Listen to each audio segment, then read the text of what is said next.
G'day ladies and gentlemen, welcome back to the YouTube channel. How are you all doing on this surprisingly warm morning? It started off at 18 degrees when I did my first little ride in today, and it's already like 26 degrees, and it's only been just over an hour and a half. So, I'm loving life, alright, loving life. Now, today's video was actually suggested in a comment of yesterday's video. Now, I believe the guy's name was Daddy Shrek, which is a funny bloody YouTube name. But he had a question asked about the price of entry, so I thought I'd happily oblige. Now, the price of entry in your country might be slightly different to Australia, but some of the fundamentals are the same. Alright, so if you're new around here, ladies and gents, g'day, my name's Nathan. I make videos about motorbikes and such. And if you like what you're seeing, do subscribe, leave a comment, and like, and I will happily encourage you to join the Discord and get into that community. Alright, without further ado though, let's get into this and let's boogie. So, the price of entry with motorcycles, alright, there's a few factors that one needs to consider when deciding to join the motorcycle world. And it comes to the fact of your bike, your license, and your gear, alright? That's really the three things you need to worry about. So, first and foremost is your license, alright? Some people don't get one. I wouldn't recommend that one in the slightest, but licenses, especially in Australia, are expensive. Your country might be a bit cheaper.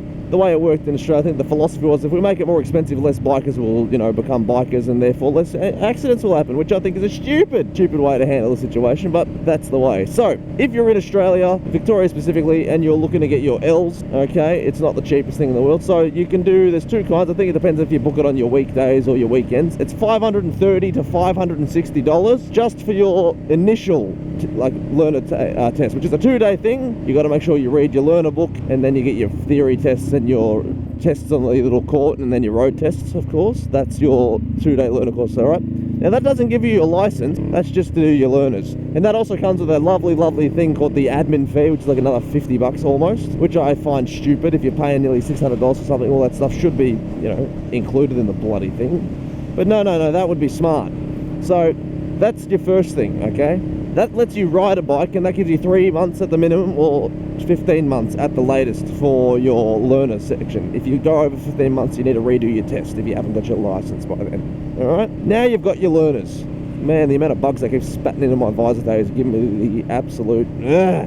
Ooh. Anyway, so now you've got your learners, you need to get your bike. Now, depending on what bike you want to buy, it can vary. My Honda Rebel was 10,000 Australian dollars, okay, and that's just for the Honda Rebel. You can get a cheaper second-hand bike for anywhere from $4,000 to $6,000. Some go cheaper if you want to go down that rate, but $4,000 to $8,000 is your sort of second-hand market for your average bike, and anywhere from like $10,000 to $15,000 for your brand new sort of bikes. $8,000 for some other ones, but you know what I mean? It's not gonna kill you, but that's your budget. If you know what bike you want, you know how much that's gonna cost you. Now that you got your motorcycle, you need to buy some gear. Gear, if you're gonna be a proper person with gear, you're probably gonna spend another $1,000 or $2 on the gear. Honestly, gear is expensive. My helmet alone was with all the accessories and everything cost, I think, $1,300. So the Rourke with the pin lock that tints in the sun, the Bluetooth, that stuff, and then I bought another pair of padding eventually because the other one was cooked.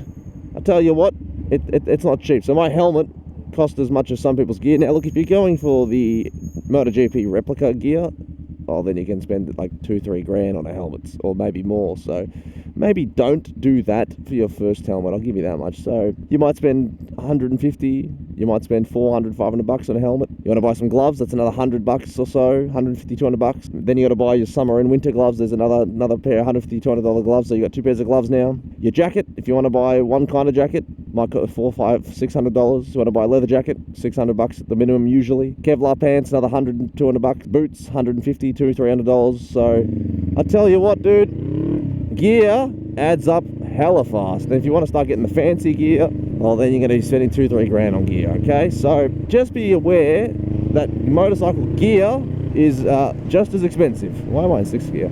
So if you can't afford the gear, especially if you're a new rider, I wouldn't really suggest getting into it. Like, look, some people do it. I ain't going to tell you how to live your life, but my recommendation is to potentially, if you're not used to riding bikes or confident, maybe buy some gear. Don't start going gearless yet, okay? So that's your third sort of barrier of entry. Now, after you've got all your gear and your bike and your learners, in Australia specifically, then you've got to go do your check ride, okay? Yeah, check ride I think is like another $180. You go there for a day after. You can do a check ride any day you want. You can even do it the day after you get your license if you really want to. I wouldn't recommend it, but you can. And the idea of a check ride is to go over everything that you did in the pre-test, like the learner test. So you check if you can still do all your road riding, if you can do all your slow speed maneuvers and all that. So now what the check ride essentially does is qualify you for your license test. But the thing is, you can't do your license test until a month after you do your check ride. But if you do your check ride on the second day of having your learners, you still got to wait the minimum of 3 months. Okay, so that's one of the fun parts about it. So for me, the way I did my learners for 2 months, did my check ride, and then on the 3rd month I did my learner's test. Now the learner's test is yet another expense. Now I don't remember how much this one cost. It might be another $150, $200, somewhere there again, knowing the Australian ones. Like, it's almost $1,000 to get your license alone in Australia, which is a bloody rip if you ask me, but welcome to this country.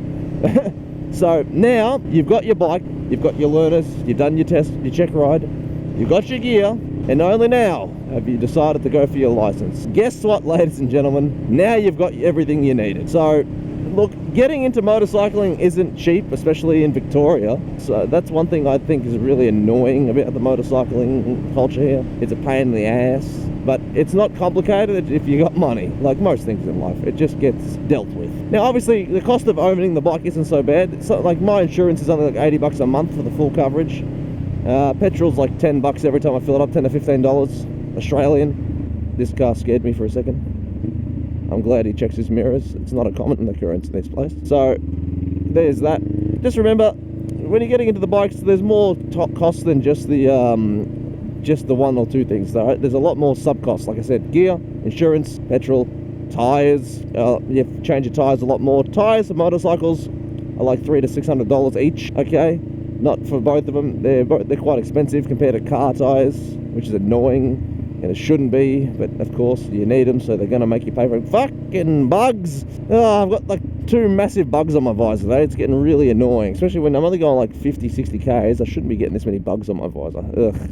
But yeah, then, okay, your gear, make sure you're buying. Now, if you're in a permanently cold country, I suppose you only need one kind of gear. Now, if you want to buy heated gear, that's another hefty expense, because they're usually like $800 or $1,000. Heated soles, they're expensive. So if you want heated jackets, that costs you more money. Heated grips on your bike, that costs you more money. But if you just want hot and cold gear, that's going to cost you money. If you want wet weather gear as well, that's one thing you shouldn't forget. So there's a lot more variables with motorcycling. Okay, you can't just, it's not just one size fits all, which is a bit annoying to a newer person, but it is what it is. Anyway, let's fill this bitch up and then I'll get back to the video. Oh boy, maybe I really should have bought an R7. Let's boogie and finish off this lovely video. I've got to go up to Shepparton at the moment now because oh, will this fit in here like my, no, that won't work today. It's gonna have to go in there. That's okay. There's a car show for the Ford GT Nationals, and I'm a bogan at heart, so of course I'm going to my Ford GT shows. Baby. Ugh, let's reset this trip odometer rubbish. Man, I had plenty of petrol left, I just didn't like it. Adjusted my clutch yesterday as well, because I just repeated myself then. I didn't like how it was feeling anymore. It was feeling very late, like engagement, so I wasn't really a fan of that. Alright, anyway, back to the video, guys. So, like I said, there's a lot of variables and factors to motorcycling gear.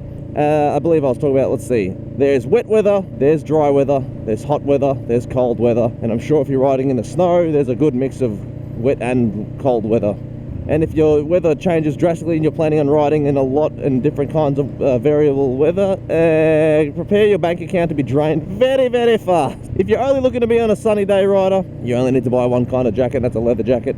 You can get textiles, but I'd just say get a leather one. It works better. It's not too bad in the sun, and it's not too bad in the cold. It's a good in between. And a lot of these leather jackets have linings in them. I know my one does. I've never taken the lining out of my leather jacket, and I can't say I've ever had an issue. I've never really found it to be annoying, even on the hotter days, so I just leave it in there. But besides that, that's pretty much all it is when it comes to the motorcycles. There's a lot of upfront costs, alright? So if you don't have a lot of money, you might find that to be the hardest barrier of entry besides buying the bike itself.